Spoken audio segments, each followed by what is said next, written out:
দর্শক, ভারতীয় গণমাধ্যম হিন্দুস্তান টাইমস এবং জার্মান গণমাধ্যম ডয়চে ভেলের সূত্র মতে আমরা জানতে পেরেছি গত রাতেই বাংলাদেশ সরকার থেকে ভারতের কাছে একটা বার্তা পাঠানো হয়েছে শেখ হাসিনাকে ফেরত চেয়ে। শেখ হাসিনা এবং আসাদুজ্জামান খান কামালকে ফেরত চেয়ে বার্তা পাঠানো হয়েছে। এই বার্তার সত্যতা নিয়ে আমরা আর একটা ভিডিও করেছি, কিন্তু সবথেকে চাঞ্চল্যকর খবরটা এবার দিচ্ছে বিবিসি বাংলা। বিবিসি বাংলা নিশ্চিত করছে যে ভারতীয় সরকার সিদ্ধান্ত নিয়েছে শেখ হাসিনাকে তারা ফেরত দেবে না। অর্থাৎ বাংলাদেশ সরকারের শেখ হাসিনাকে পাওয়ার ক্ষেত্রে যে আশা, সেই আশা আর 1%ও নেই।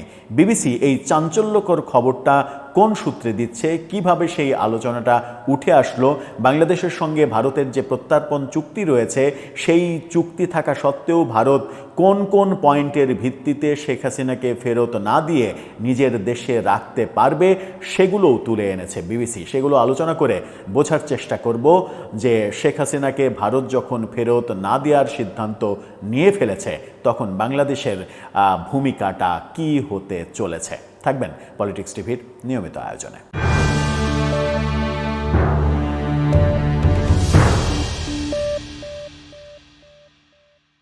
দর্শক, বলছিলাম বিবিসি বাংলার রিপোর্টের কথা। বিবিসি বাংলা সহ পৃথিবীর তাবৎ বড় বড় গণমাধ্যমে গতকালকে থেকে না, গত কয়েকদিন থেকেই শেখ হাসিনা এবং শেখ হাসিনার আন্তর্জাতিক অপরাধ ট্রাইব্যুনালের রায়, এটাই সব থেকে বড় খবর হয়েছে। এর চাইতে বড় খবর পৃথিবীতে মোটামুটি গত 2-4 দিনে উৎপাদন হয়নি বলে দুনিয়ার তাবৎ বড় বড় গণমাধ্যম Reuters, AP, CNN, BBC, Al Jazeera সহ বহু গণমাধ্যম এবং ভারতের Hindustan Times, Indian Express, Anandabazar, সবাই, এনডিটিভি সহ সবাই এই একটা আলোচনার মধ্যেই রয়েছে। এরই মাঝে বিবিসি বাংলা এক চাঞ্চল্যকর এই তথ্যটা দিয়েছে যে ভারত বাংলাদেশকে ফেরত দিচ্ছে না শেখ হাসিনাকে। তাদের শিরোনামটা দেখলেই আপনারা পরিষ্কার হয়ে যাবেন। সেখানে বলা হচ্ছে, কৈফিয়তের জন্য চাপ বাড়বে, তবে শেখ হাসিনাকে ফেরাচ্ছে না ভারত। কোনো দাড়ি, কমা, সেমিকোলন, বিস্ময়সূচক, জিজ্ঞাসাপদ চিহ্ন কোনো কিছু নেই। ডিরেক্ট বলছে যে শেখ হাসিনাকে ফেরাচ্ছে না ভারত, অর্থাৎ ফেরত দিচ্ছে না ভারত।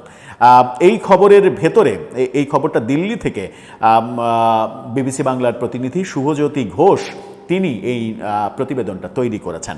সেখানে বলা হচ্ছে যে পররাষ্ট্র মন্ত্রণালয়ের বিবৃতিতে আন্তর্জাতিক অপরাধ ট্রাইব্যুনালকে উদ্ধৃত চিহ্নের মধ্যে যা লেখা হয়েছে তাতে ইঙ্গিত দিচ্ছে ভারত এই নামকরণের সঙ্গে একমত নাও হতে পারে। অর্থাৎ ভারতের কাছে যে ইস্যু নিয়ে বাংলাদেশ চিঠি দিয়েছে যে তাকে ফেরত দিন, এই ইস্যু, ট্রাইব্যুনালের রায়ের চিহ্নিত অংশ কোনো কিছুকেই ভারত আসলে তোয়াক্কা করবে না, পাত্তা দেবে না। ঘনিষ্ঠ প্রতিবেশী হিসেবে ভারত যে বাংলাদেশের মানুষের স্বার্থে অঙ্গীকারাবদ্ধ থাকবে, বিবৃতিতে মনে করিয়ে দেওয়া হয়েছে। অর্থাৎ ভারত সরকারের যে বিবৃতি, সেই বিবৃতিতে তারা মনে করিয়ে দিয়েছে যে ঘনিষ্ঠ প্রতিবেশী হিসেবে বাংলাদেশের মানুষের পাশে থাকবে, অন্তর্ভুক্তিমূলক গণতন্ত্র প্রত্যাশা করেছে। এবং সেই বিবৃতির মাধ্যমে একটা পার্টে তারা বুঝিয়ে দিয়েছে যে শেখ হাসিনাকে ফেরতের চিন্তা তারা করছে না।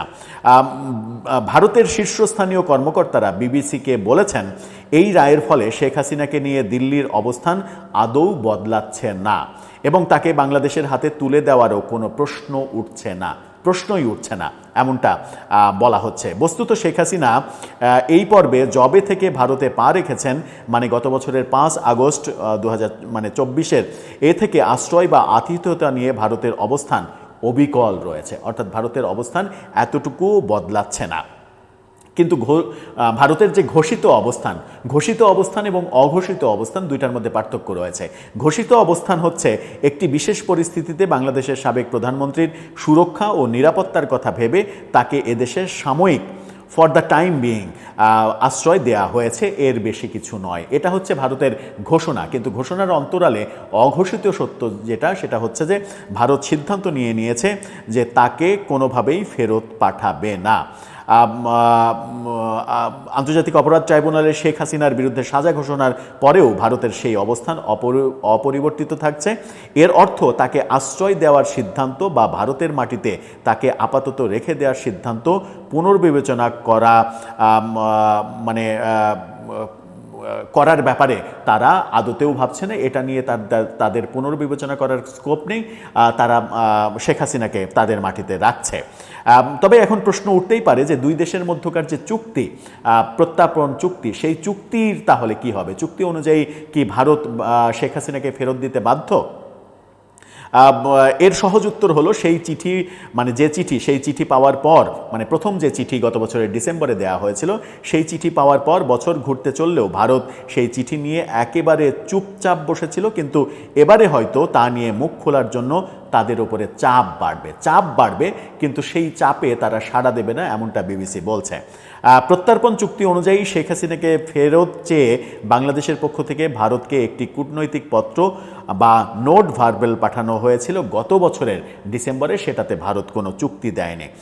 পরিস্থিতি এখন কতটা পাল্টালো? বিবিসি এই পয়েন্টে বলছে, গত বছরের ডিসেম্বর থেকে যে অবস্থা, সেই অবস্থার পরিস্থিতি এতটুকু পাল্টায়নি, পরিস্থিতি আগের মতোই রয়েছে, এমনটা তাদের বক্তব্য।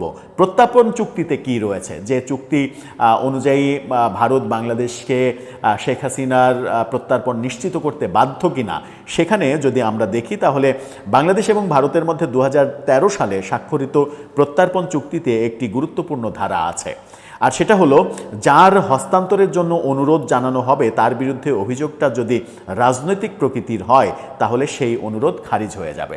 অর্থাৎ শেখ হাসিনাকে চাওয়ার ক্ষেত্রে বাংলাদেশ সরকারের উদ্দেশ্য যদি রাজনৈতিক উদ্দেশ্য হয়, যেটা ভারত সরকার এই মুহূর্তে মনে করছে যে শেখ হাসিনাকে রাজনৈতিক উদ্দেশ্যেই সাজা দেওয়া হয়েছে এবং রাজনৈতিক উদ্দেশ্যেই তাকে চাওয়া হচ্ছে, চাওয়ার পরে তার উপরে অবৈধ একটা সাজা চাপিয়ে দেওয়া হবে, এরকমটা কিন্তু ভারতের মনোভাব রয়েছে। সেই মনোভাবের কারণে তারা ফেরত দেবে না। তবে এখানে প্রশ্ন আছে যে কোন ধরনের অপরাধের অভিযোগকে রাজনৈতিক অভিযোগ বলা যাবে। সেই তালিকাও বড় লম্বা। এর মধ্যে হত্যা, গুম, অনিচ্ছাকৃত হত্যা ঘটানো, বোমা বিস্ফোরণ ঘটানো, সন্ত্রাসবাদের মতো ঘটনা, এই অপরাধগুলো কিন্তু রাজনীতির মধ্যে নেই। কিন্তু এই অপরাধগুলোর অভিযোগ শেখ হাসিনার বিরুদ্ধে রয়েছে, সেটা একটা পয়েন্ট। সেই পয়েন্টে ভারতের কাছ থেকে বাংলাদেশের শেখ হাসিনাকে পাওয়ার একটা সম্ভাবনা রয়েছে। কিন্তু এখন বাংলাদেশে শেখ হাসিনার বিরুদ্ধে যে মামলা রুজু হয়েছিল তার মধ্যে এই ব্যাপারগুলো থাকলেও আপাত দৃষ্টিতে এগুলোকে রাজনৈতিক বলে খারিজ করা কঠিন হলেও ভারত বেশ কিছু পয়েন্টে, যেমন বেশ কিছু পয়েন্ট তাদের বিপক্ষে থাকলেও, যেমন 2016 সালে মূল চুক্তিটি যেটা সংশোধন হয়েছিল, তখন এমন একটি ধারা যুক্ত করা হয়েছিল যা হস্তান্তরের প্রক্রিয়াকে সহজ করেছিল।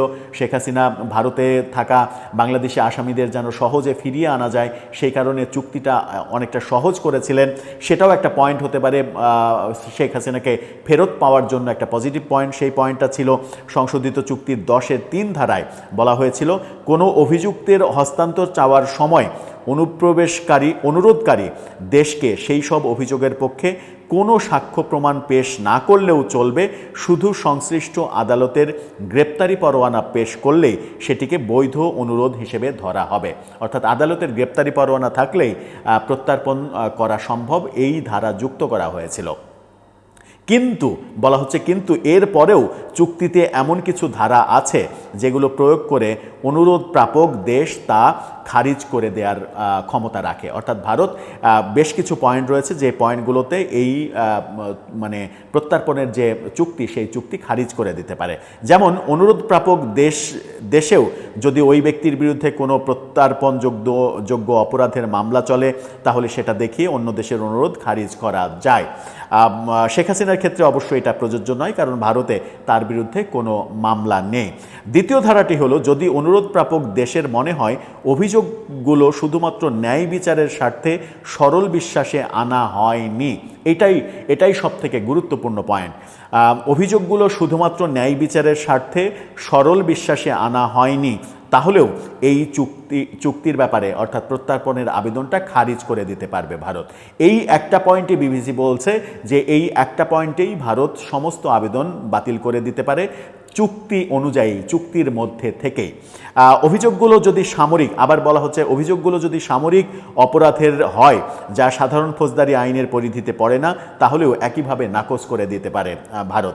ফলে ভারত এখনও অনায়াসেই বলতে পারে শেখ হাসিনা বাংলাদেশে সঠিক ও সুষ্ঠু বিচার পেয়েছে বলে তারা মনে করছে না, এবং সে কারণে তাদের হস্তান্তর করা সম্ভব নয়।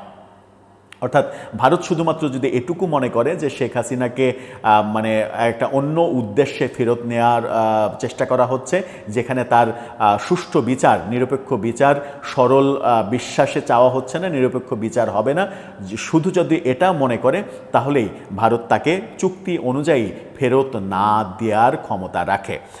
অর্থাৎ অভিযোগগুলো শুধুমাত্র ন্যায় বিচারের স্বার্থে সরল বিশ্বাসে আনা হয়নি, এই ধারাটি ব্যবহার করে প্রত্যর্পণের অনুরোধ নাকচ করা যাবে বলে দিল্লিতে অনেক পর্যবেক্ষক অভিমত দিয়েছেন, এবং সেই অভিমতের প্রেক্ষিতেই বিবিসি বলছে যে এই পয়েন্টটাকে কেন্দ্র করেই ভারত বাংলাদেশের আবেদনটাকে নাকচ করে দেবে, এবং সেই সিদ্ধান্ত ভারতের হয়ে গেছে। ভারতের সেই সিদ্ধান্ত, যদিও তারা নাম প্রকাশ করেনি যে কোন কোন জায়গা থেকে তারা ইনফরমেশন পেয়েছে, বিভিন্ন সূত্রের কথা বলেছে, এবং সেই সূত্রগুলো তাদেরকে নিশ্চিত করেছে যে চুক্তি থাকলেও সেই চুক্তির এমন একটা লয়াল পয়েন্ট রয়েছে, যে পয়েন্ট অনুসরণ করে ভারত বলতে পারে বাংলাদেশকে যে না, শেখ হাসিনাকে ফেরত দেয়া যাবে না, কারণ শেখ হাসিনাকে ফেরত নিয়ে তোমরা তার নিরপেক্ষ সুষ্ঠু বিচার করবে না, করার ব্যাপারে আমাদের সন্দেহ আছে।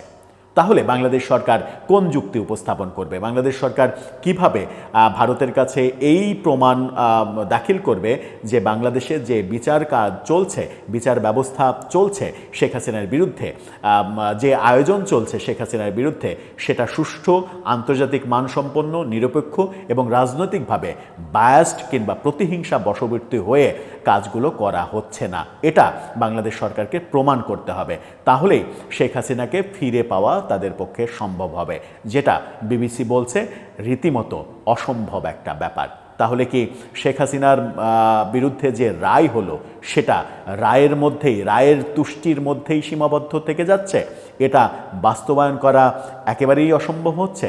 হয়তো শেখ হাসিনা সেদিন ফিরবেন যদি কোনো দিন আওয়ামী লীগ আবার ফিরে আসতে পারে, ক্ষমতায় ফিরে আসতে পারে। ক্ষমতায় ফিরে এসে তিনি বীর দর্পে ফিরে আসবেন, ফিরে এসে উচ্চ আদালতে আপিল করবেন। বর্তমান সরকারের আমলেও দেখেছি, যেমন শেখ হাসিনার আমলে অনেক মামলার অনেক আসামিকে বেকসুর খালাস দেওয়া হয়েছে, এই কথা ভেবে কিংবা এই অজুহাতে যে আগে যে ইস্যুতে তাদের বিরুদ্ধে মামলা করা হয়েছিল সেগুলো সবই ভুয়া ছিল, কোনো কিছুই প্রমাণিত হয়নি বলে মৃত্যুদণ্ডপ্রাপ্ত আসামিকেও বেকসুর খালাস দেওয়া হয়েছে। সেই একই ঘটনার পুনরাবৃত্তি আমরা কি আবার দেখব? দর্শক, আপনার কাছে সেই প্রশ্ন রেখেই শেষ করছি। লিখে জানাতে পারেন আমাদের কমেন্ট বক্সে।